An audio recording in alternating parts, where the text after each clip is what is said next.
त्यस्तै लगभग त्यति नै पातलो हुन्छ त्यो दुईटा पाता जोडेर बनाएको हुन्छ नोट जोडेको हुन्छ नि दुईटा पेपरले नोट जोडेको हुन्छ त्यस्तै गरी त्यो पनि जोडेर प्रेसर गरेर बनाएको हुन्छ त्यो 150 धेरैमा धेरै 100+ तर हेरेर एकजना यतातिर प्रेसर दिइरहेको छ नि एकजना यतापट्टि बस्ने गेज मिटरतिर अर्को साथीलाई उतापट्टि हेर्न भन्ने यदि भित्र बाङ्गिन थाल्यो भने यता बन्द गरिहाल्ने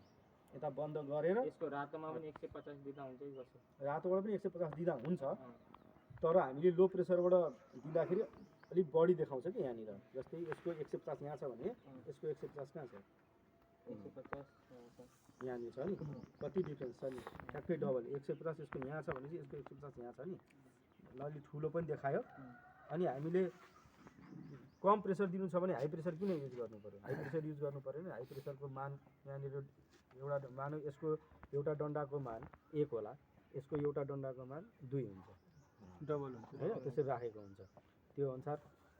बनाएको छ अनि यो हाई प्रेसर यदि हामीले त्यो कम युज हुने ठाउँमा हामीले हाई प्रेसर युज गऱ्यौँ भने अनि हाई प्रेसर गर्ने ठाउँमा त अनि कमबाट त काम गर्दैन त्यही भएर हाई प्रेसरलाई युज नगर्ने त्यति धेरै हाई प्रेसरलाई जस्तै कन्डेन्सर साइड भयो डिप फ्रिजलाई भयो हैन डिप फ्रिजमा हामीले 450 psi प्रेसर हाल्दा पनि फरक पर्दैन किन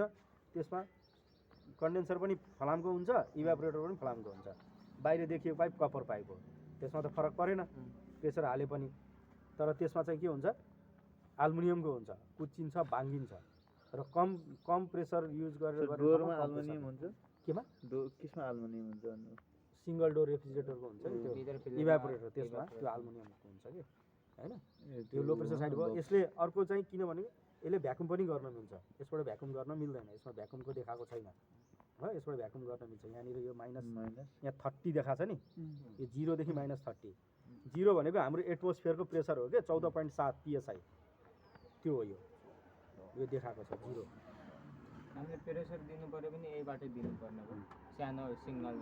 कम प्रेसर दिनु पर्यो भने यसबाट दिने बढी दिनु पर्यो भने यसबाट दिने हाई प्रेसर युज गर्ने कम भनेको त्यो सिग्नल डोरमा अनि यो चाहिँ खास गरी एसीमा युज हुन्छ यो साइड रेफ्रिजरेटरमा युज हुन्छ यो साइड एसीमा युज हुन्छ एसीमा चाहिँ हामीले प्रेसर दिनु पर्यो भने चलेकै प्रेसर हाम्रो 120 लाइट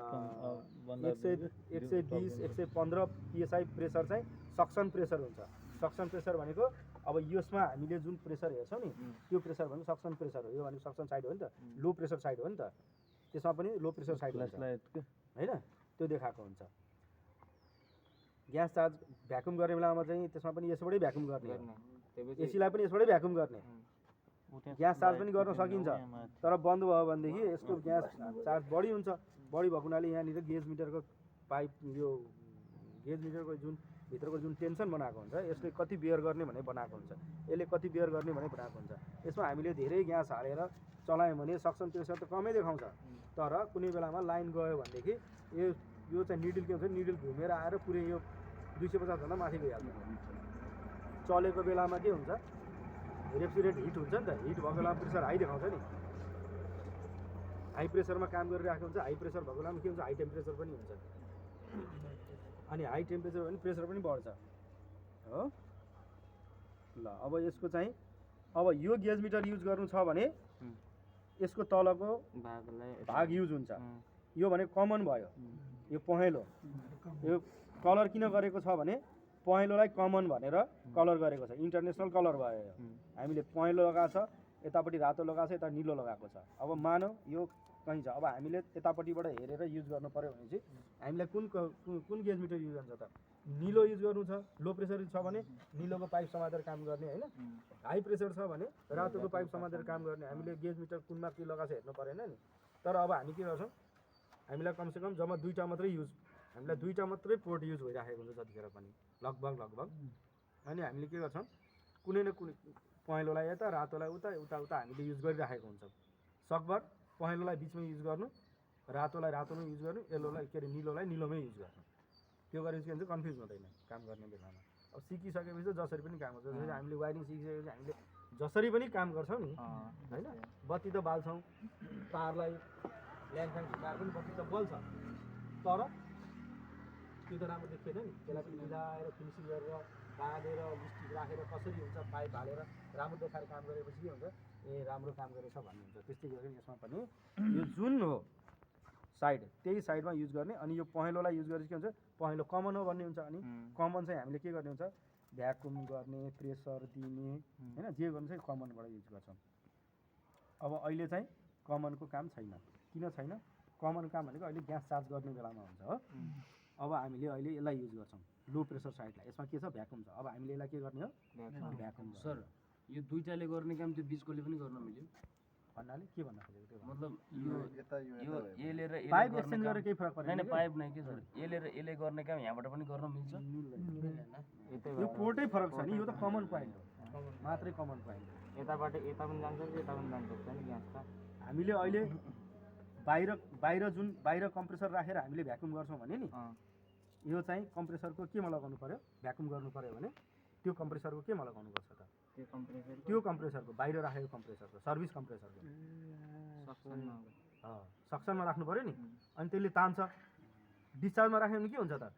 सक्सनबाट तानेर यसको भित्रबाट यो पोर्ट हुँदै हामीले युज गरेको यहाँ भित्र पठाइदिन्छ त्यो बेलामा के हो प्रेसर चेक गर्नलाई यानि कि लिकेज छ कि छैन भनेर प्रेसर चेक गर्नलाई त्यो भयो अनि यसबाट राखेर त्यसको सक्सनमा लगायौँ भने के गर्छ यसको भित्रको सबै एयर फाल्छ तानेर फालिदिन्छ हो अहिले के छ सेल भ्याकुम गर्ने भन्न खोजेको मैले फिल्टर ड्रायरमा हामीले एउटा पोर्ट राख्यौँ होइन त्यसलाई बन्द गऱ्यौँ यहाँबाट पाइप लगाएर होइन चार्ज गर्नु पर्दैन सेल भ्याकुम गर्ने बेलामा यसलाई बन्द गर्ने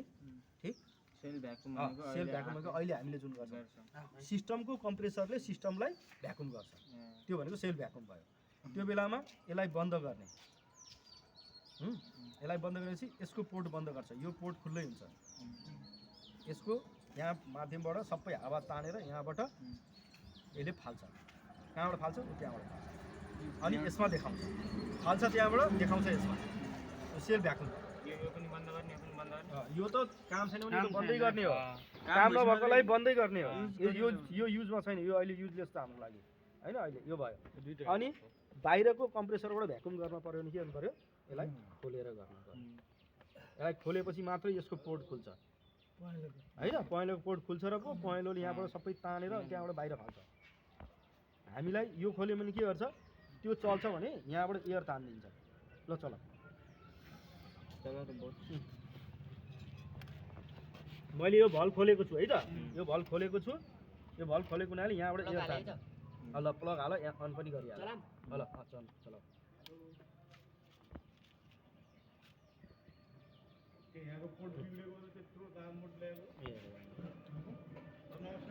नमस्कार नाइ बिग्रेको होइन बनाएको ताने छ नि होइन अहिले तानिरहेको छ नि ल समात है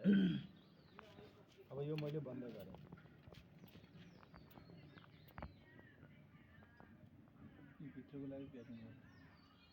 अब छोडा दिन्छ अब तान्छ अब यहाँ घटिसक्यो